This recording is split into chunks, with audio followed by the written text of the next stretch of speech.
Hello guys, you know what time it is? That's right, it's pumpkin season. Today I want to try to make my very own pumpkin spiced latte inside of a real pumpkin. I won't be using a syrup, but instead I will use real spices I have at home. So what are we waiting for? Let's go. At the beginning, I cut off the pumpkin's lid.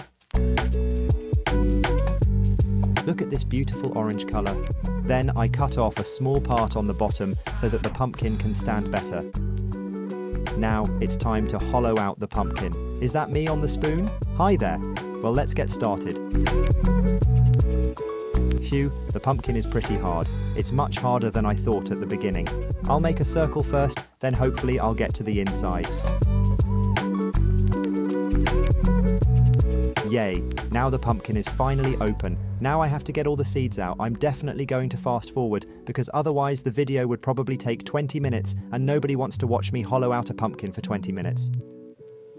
What feels like an hour later, the pumpkin now looks like this. One last finishing touch and we're done. Perfect, I'm happy. Now I start to season the inside of the pumpkin and prepare it for the coffee.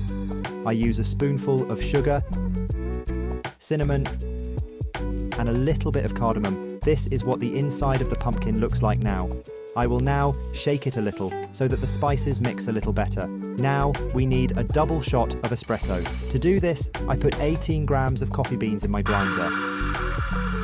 I fast forward a little.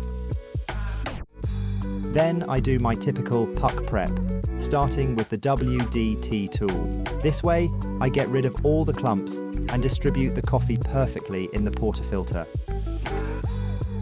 I then tap the portafilter 2 to 3 times to allow the coffee to settle a little. Then I use my spring-loaded tamper, which uses exactly 30 pounds of pressure, and add a puck screen on top. It looks a bit unusual, but the pumpkin actually makes a pretty good cup. Now we're finally making coffee. The coffee is dialed in perfectly and should taste great.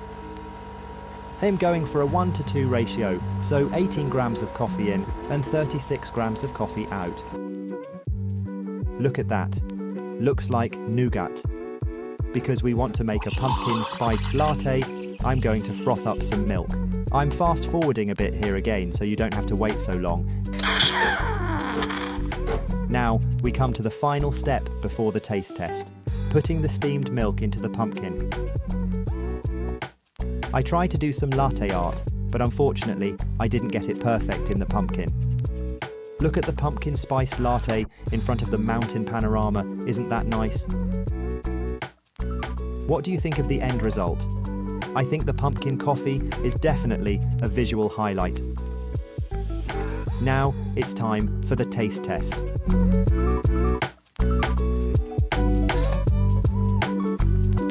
Delicious. It really does taste like a pumpkin spice latte. Thanks for watching and see you next time.